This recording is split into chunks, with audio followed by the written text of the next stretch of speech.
Hello and welcome to another episode of the Thread to Mend podcast. My name is Taylor and I come to you from Baltimore, Maryland, and on my YouTube channel here I feature content that is focused on spinning and knitting, and occasionally I upload longer format videos where we just sit and chat and talk about things that are fiber related or things that I enjoy while I'm engaged in the craft of fiber arts. So if you're interested in just sitting back and spending some time together, keep on watching. If you haven't already, do please subscribe to my YouTube channel. I upload content weekly, and if you hit the bell for notifications, you'll be notified when new content is uploaded. You can also find me on social media as Taylor E. Owen if you're interested in reaching out to me on Ravelry, Instagram, or even Twitter. In this episode of the Thread to Mend podcast, I want to sit back and swatch with you all. I have 3 cakes of yarn set aside with their needles for me to swatch for a few future sweater projects. If you're wondering, I'm planning to knit a second Nightingale sweater, which is actually the sweater that I'm wearing here. It is a cable design, front and back, knit in pieces, and then mattress stitched together up the sleeves and the side body. And I really enjoyed not only making this pattern, but also wearing it. At the same time, however, I did make my first version of the Nightingale sweater quite cropped, so it hits right about the navel, and that makes it difficult to wear with a lot of my wardrobe. So I'm actually wearing it today with my newly finished herning shawl, which I just uploaded a video about, and I'll link to that here in case you're interested in checking that out. But it does make this sweater more wearable because when you wrap it around, it does cover the areas that would otherwise be showing in my crop sweater. So if you have a lot of crop sweaters in your wardrobe that you've knit and you haven't yet knit plenty of shawls to wear them with, I would recommend it, especially ones that you can wear in this way where it's kind of tied around to the back. So as I mentioned, I'm knitting another version of the Nightingale because I love it so much. I want to make this a full-length sweater, so one that I can wear with any type of pant. And hopefully, if the swatch works out well, I'll be knitting it with Harrisville Designs watershed yarn. If you're not familiar with Harrisville Designs, they are a kind of historical mill in New Hampshire. It's one that I hoped to visit this past summer, but because of COVID, we were not able to travel to New Hampshire that weekend to check it out. I don't know that they're even open or offering, mill tours at this time, although I would check out their website if you're local and you want to check that out. It's definitely something I want to do in my lifetime. But I picked up this yarn from the Woolly Thistle, as I often do. I think the Woolly Thistle is one of the few virtual yarn shops that I frequent regularly. I really love the yarns that she distributes through her website, and I enjoy the podcast as well. It's one of few knitting podcasts I tune into here and there when I'm in the mood for knitting content. Most often when I'm knitting, I seek out content that is on other subjects. Not that I don't love knitting podcasts. There are many podcasts I do watch regularly. One of them is The Grocery Girls. I just love how they're so off the cuff, and I think there's something about that dynamic of 2 people together that really draws me in. Let me see how many. I'm gonna go grab my iPad really quick. I just have to reference quickly what number of stitches this gauge is that I'm casting on. Close to the right amount. But as I was saying, I really enjoy podcasts that are on varying subjects. One that I've gotten really deep into lately is a podcast that is featured on YouTube, as well as Patreon and their website. I think you can stream older or maybe more videos than that are on YouTube. Is the Psychology in Seattle podcast. If you are at all interested in the subject of psychology, or you just want another podcast to listen to, I highly, highly recommend it. I would say it's almost life-changing. I've gotten so much out of the Psychology in Seattle podcast. Okay, we're gonna go to my queue really quick. We got the Nightingale, and the gauge is 20 stitches and 28 rows per 4 inches. So I typically knit a gauge swatch that is exactly what they suggest, is 4 inches plus 2, so that I have 2 kind of border stitches that I don't have to count on. And when I'm doing a long-tailed cast on, I'll estimate how much I need by wrapping around 10 times. And then figuring that out. So I need 10 and then 20. So anyway, I'm hoping to knit another Nightingale sweater. So let me count and see how many stitches I have here. I like to count in 5s. It makes it much quicker. So we have 5, 10, 15, 22. I already cast on too many. I'll leave an extra couple. No, I'm not going to do that. I got 22 stitches. So I'm swatching in a size 9 needle. And, you know, back to the subject of knitting sweaters for my size, it takes about 300 grams. That's almost one of the reasons why I fear swatching, is that I'm afraid I'm going to knit yarn into the swatch that I will need for the finishing. And I realize now that I've been spit splicing more than I once did, I actually either never really need that yarn as much as I thought I might, or even if I did, I could spit splice it to the working yarn and just unravel the swatch if necessary. Which is also the reason why when I'm swatching, I don't swatch in the round. I understand that it is important. I think that I have a certain privilege where I'm knitting smaller circumferences than some people, maybe even half the circumference than someone else might need. And so that difference in kind of that width is gonna mean that any variance is gonna be more subtle in the size that I'm making than someone else. So, I mean, it is an absolute huge privilege to be able to knit smaller circumference garments because it takes less yardage, which is more affordable, and also less time because I can swatch in a way that, I said time, well, time in knitting, but it takes it takes up yardage that I can reclaim versus, you know, knitting in the round and then cutting that swatch to lay flat to measure, which is what I would do if I were to knit in the round for my swatching. So I had spoken about in a previous podcast episode how I was thinking of uploading a video telling the local murder stories of my hometown, and I would like to go over that now because I was reflecting on it and I really do enjoy true crime. Forensic Files is a show that Brian and I watch almost every night before bed. They're like 20-minute episodes, so it's something that we can kind of put on to unwind, which sounds strange, to unwind to murder and crime, but Forensic Files is something that we enjoy a lot. I listen to the My Favorite Murder podcast, as I'm sure many of you do.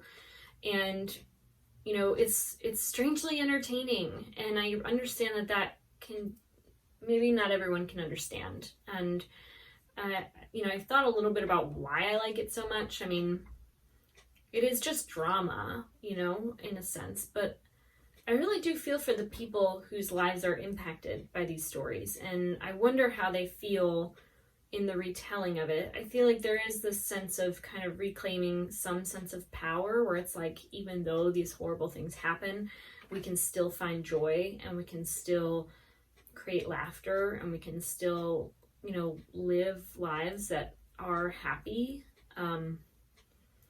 But it does run the risk always of kind of belittling the trauma of it all. And that's kind of, I think, why I wanted to tell my story, is just reflect on, I have been reflecting on how traumatizing it was to learn that someone, it was actually someone my sister was rather close friends with in high school. She, like, he was the type of friend that I didn't know very well. He had only come to our house like a couple of times at most. But someone that was in the social circle of my sister. And, you know, I think, went to Islands of Adventure once in Florida, which is a theme park. Is it Islands of Adventure? Adventure Island. Adventure Island is like more of a water theme park along the Gulf Coast. But, you know, someone that I didn't really know, but, you know, I understood to be like one of us, like just a kid. And when I forget the year exactly, it could have been 2003 or 4 or 5.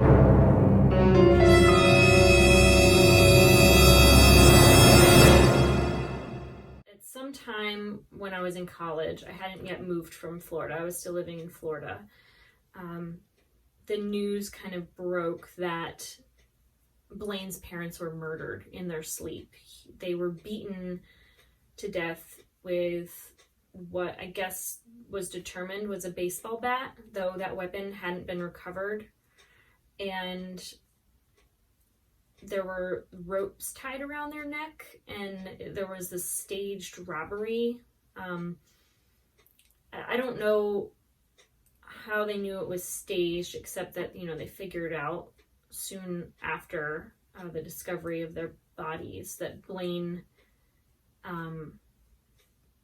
like within 2 days, in I think maybe the first attempt at questioning him, because I think they gave him a couple days, you know, not assuming immediately he was the perpetrator of this crime. But, you know, when your parents are murdered, you don't like immediately take that person into questioning. So a couple days after their murders, he was questioned, and it was in that questioning that he, like, I mean, soon after it started, began to confess to the killings. And you know, that was kind of shocking and gross. Like, I mean, the motivation for doing so seems to be financial.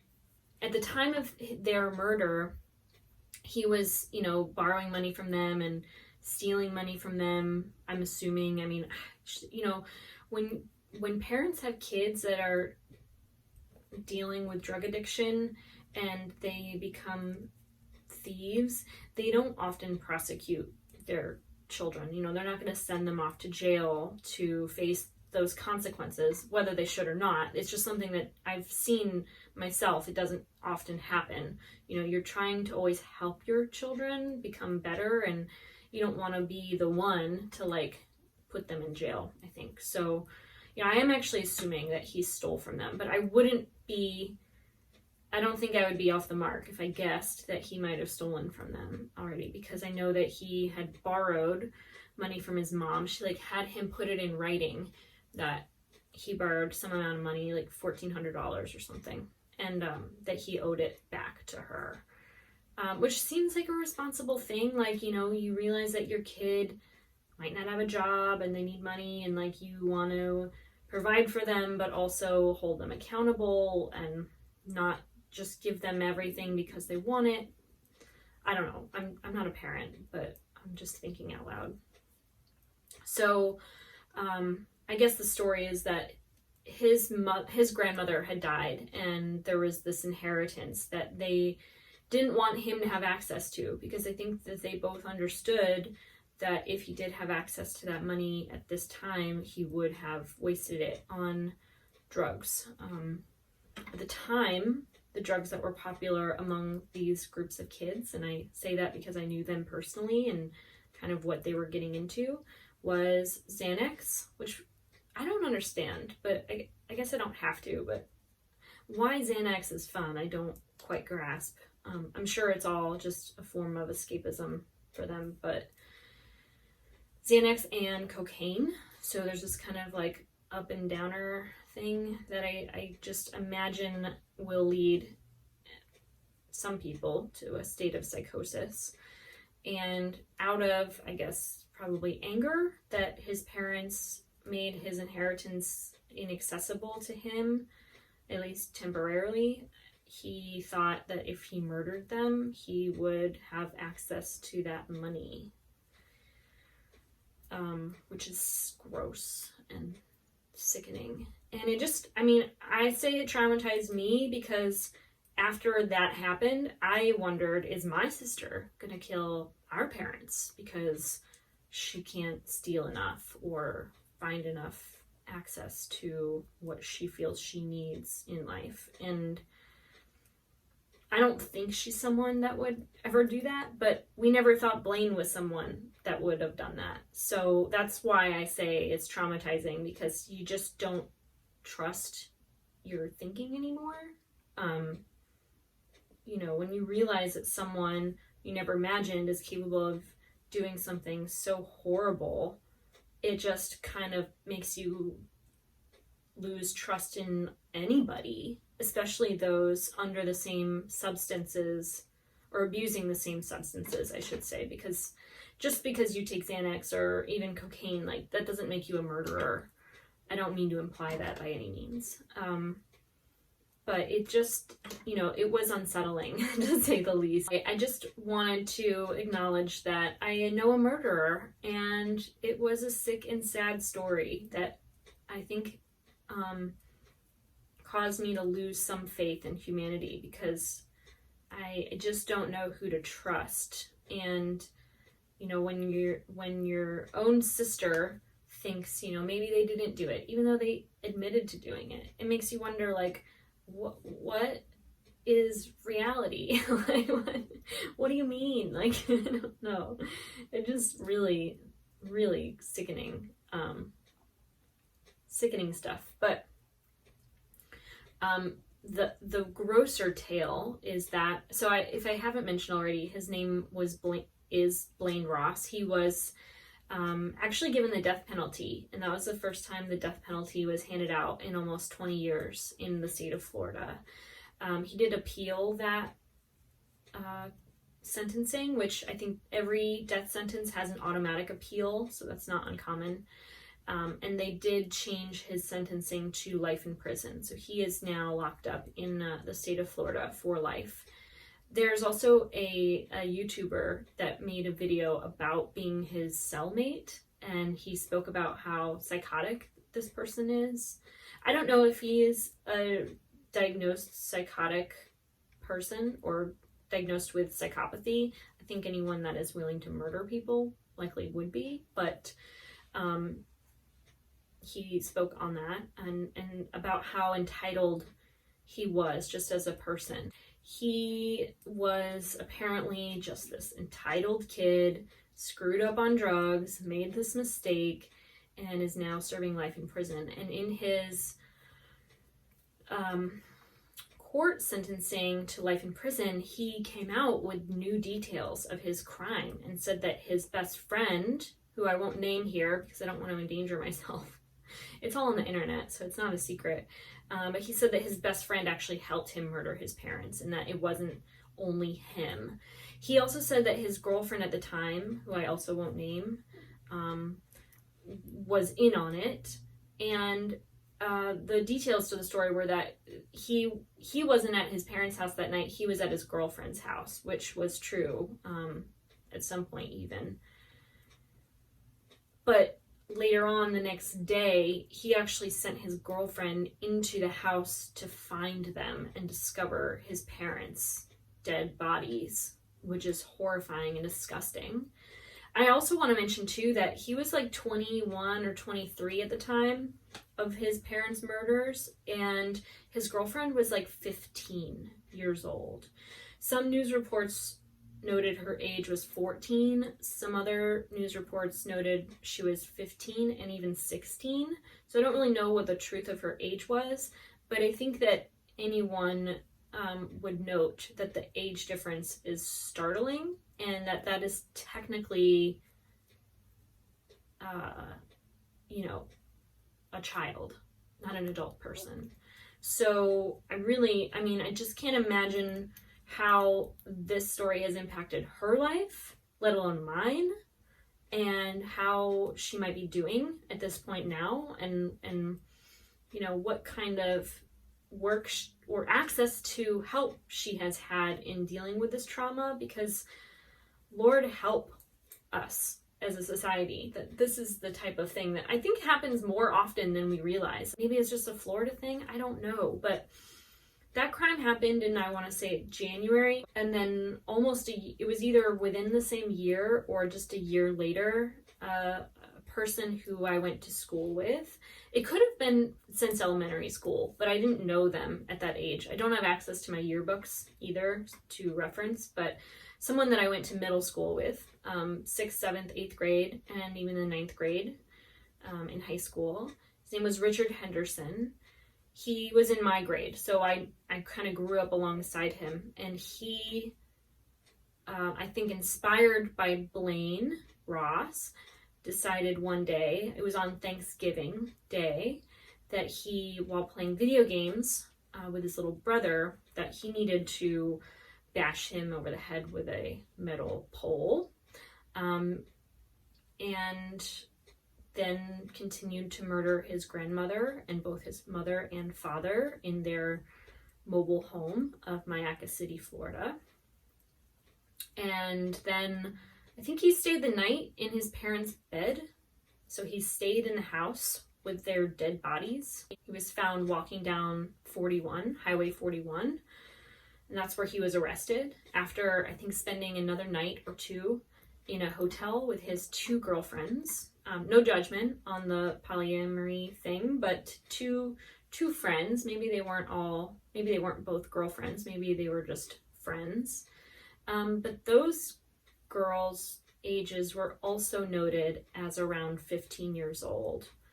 And he, at the time too, was in his 20s. He was not a teenager. He was an adult man, spending time after murdering his family with two young girls. And I think about them too, and I wonder how they're doing and what kind of relationships they're able to maintain and what access to therapy people are seeking out and benefiting from, having gone through that time in their lives. He was one of those people who I'm sure really wanted to commit suicide, but maybe because of their personality just never felt they could.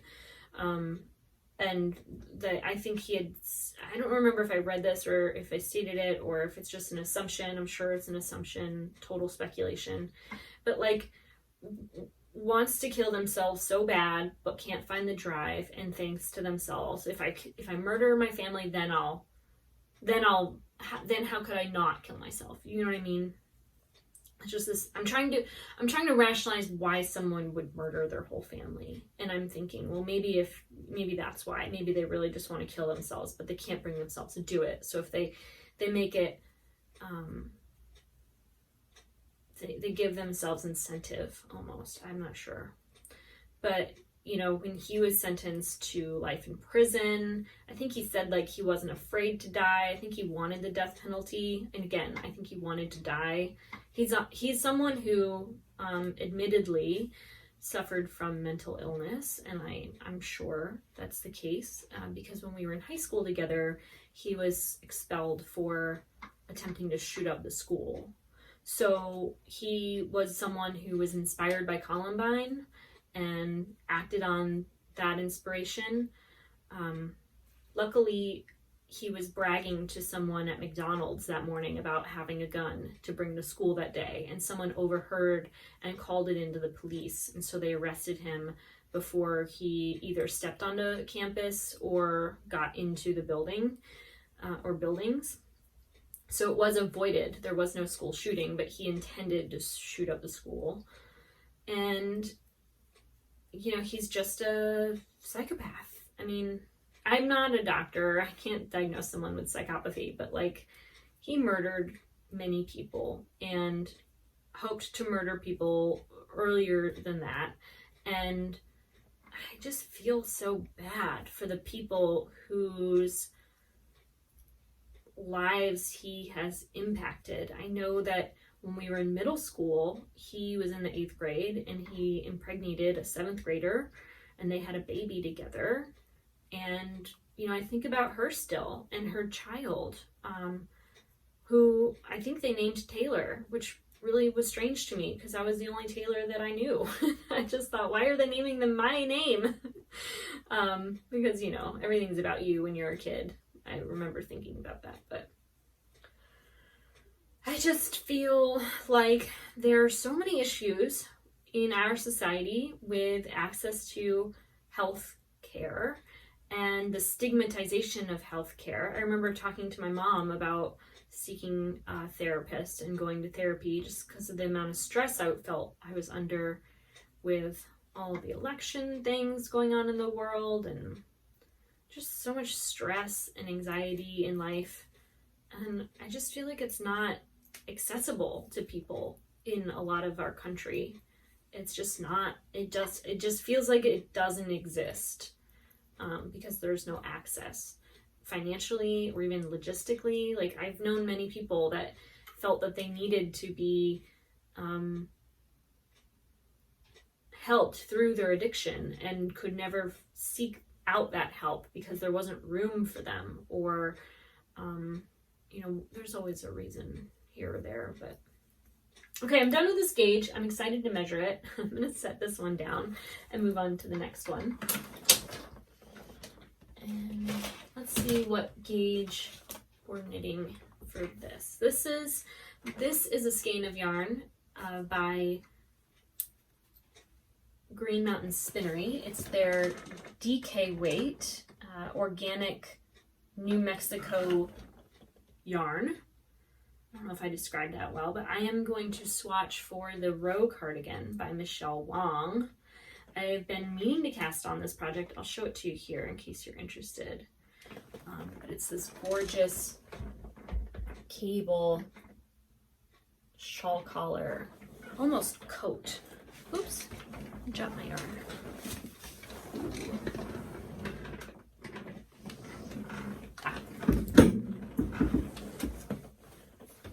All right, what gauge are we doing this time? I'm going to swatch on size 7s, 19 stitches and 30 rows, 4 inches. It says needle sizes used is 6, 7, and 8. So I'm just going to swatch on 7s and see what we get. So this sweater, by the way, is knit in Brooklyn Tweed's Shelter. But it is a worsted weight yarn, and I'm knitting this in a DK yarn. So fingers crossed this works out. It looks like that the sizes in the finished garment are 40¼ inches for the smallest size, which is about 8 inches of positive ease. So even if it turns out a little bit smaller, being a different weight of fiber, or different weight of yarn, I do feel like it'll all pan out. It'll still fit me. When you're working with 8 inches of positive ease, the differences in your gauge, like whatever, I'm talking about minor differences, like micro differences in gauge, are really gonna pan out in the end when you have so much ease. Like, it's still gonna fit. It's not gonna be too small. It likely won't be too big, given that I'm knitting it with a smaller gauge, potentially, just based on the fabric and how it turns out. Like, for instance, I will block this. I've knit with this yarn before in my founding shawl pattern, which if you are not familiar with, I will link to it here if you want to check out my founding shawl video, or at least the video in which I review my founding shawl, because I hadn't made like a finished object video for it yet. I will make one soon, I guess, but this yarn will change when it is washed. So I will likely wash this swatch before measuring. This is a very dense fabric that I do feel will kind of open up and stretch out a little bit after blocking. I expect the same with this, but maybe a little less so because it's that worsted spun woolen prepped yarn. And let's see here. So again, 19 stitches, 30 rows, Anyway, looks like we're running out of time. I didn't know that I would get through all that so quick. or get through all of my story time in that one swatch. But I have been enjoying the Psychology in Seattle podcast. I already signed up to become a Patreon of that podcast because there's more access to content than just on YouTube, including a 10-hour deep dive on narcissistic personality disorder. But I think all of us at times can exhibit narcissism one way or another. It is something that can be confused with, I think, self-esteem.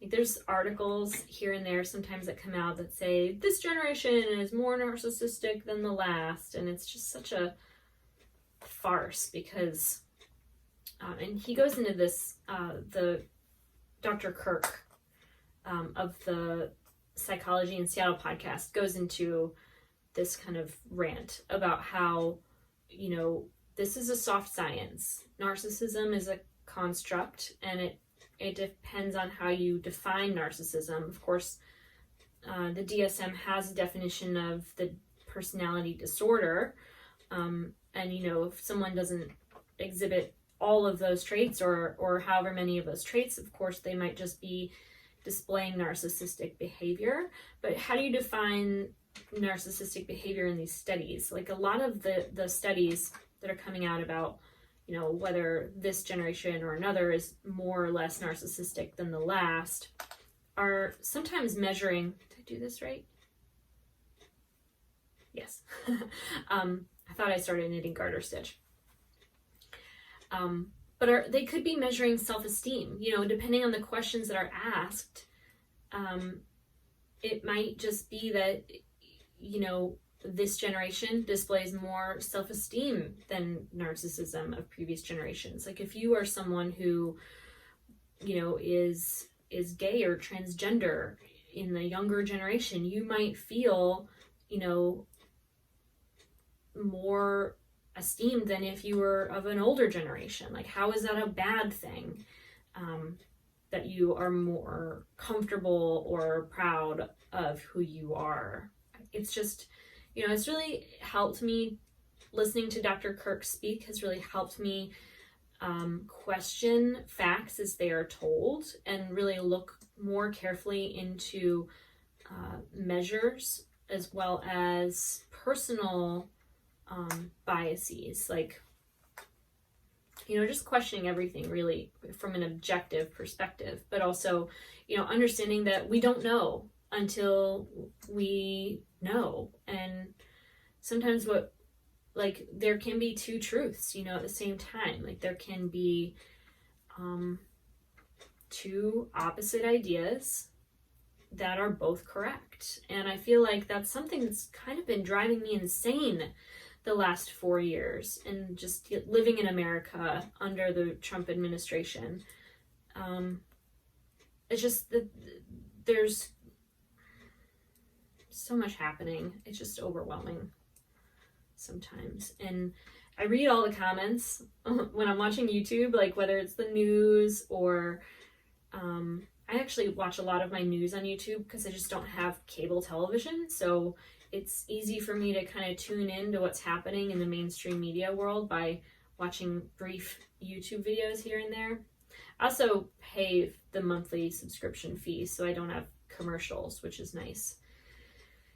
Anyway, I just read the comments and I lose faith in humanity. I realize that most of the comments likely aren't even written by people. They're probably bots. But there's so many psychopathic, sadistic people in the world writing things. And I don't know why I need to read it. Or it's almost like a punishment. Like, I'm punishing myself by reading these comments and sometimes even responding to people. I don't feed the trolls and like do back at them what they're doing in their own commenting, but I will very often reply with, who hurt you?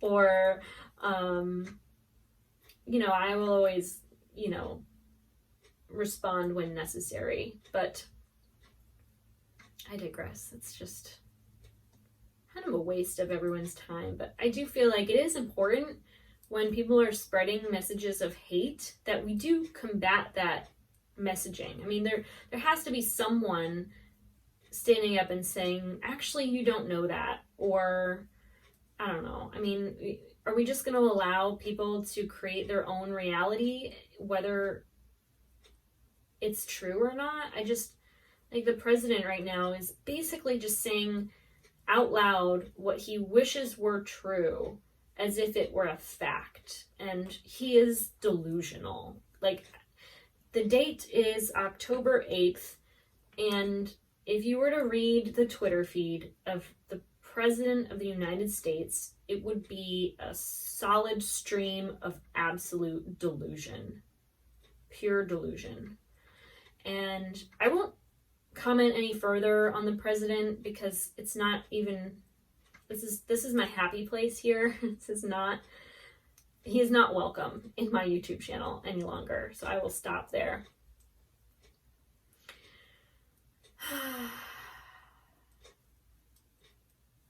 I wonder if you're really that interested in watching me swatch right now.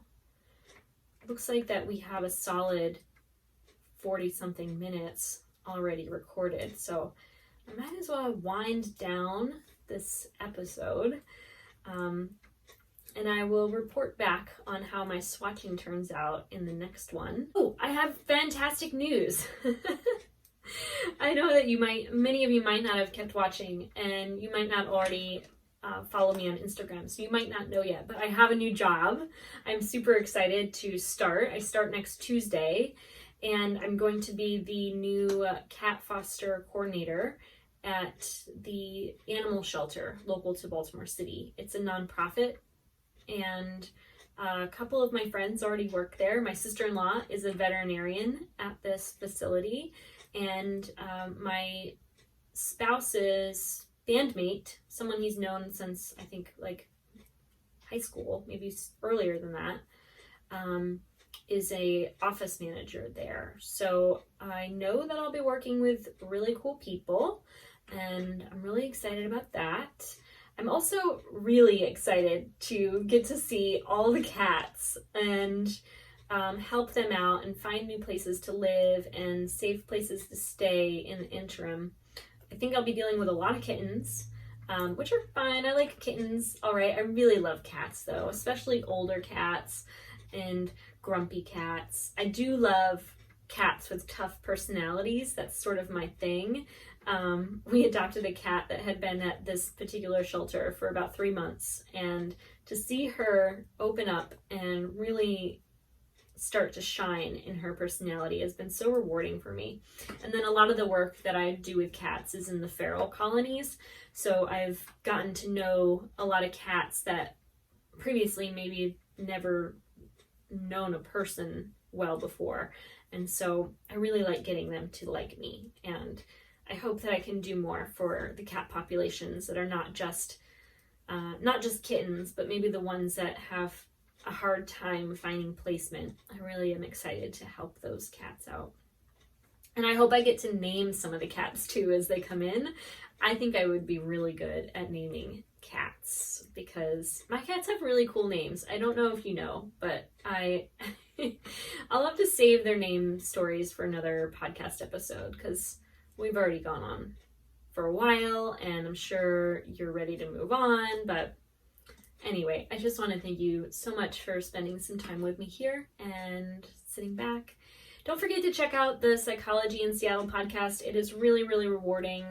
It's very entertaining as well. There are episodes on the psychology of Charles Manson and Jeffrey Dahmer, if you're really into murder and the mystery behind the psyche of human evils. But there's also other subjects too. I really like the episodes where they respond to listener questions. Those ones I find very rewarding. So thanks again for watching. I hope that you are well and that you have a wonderful day. And don't forget to subscribe if you haven't already. Please subscribe, and don't forget to like this video if you've enjoyed its content. I hope that you have a wonderful day and that you take care.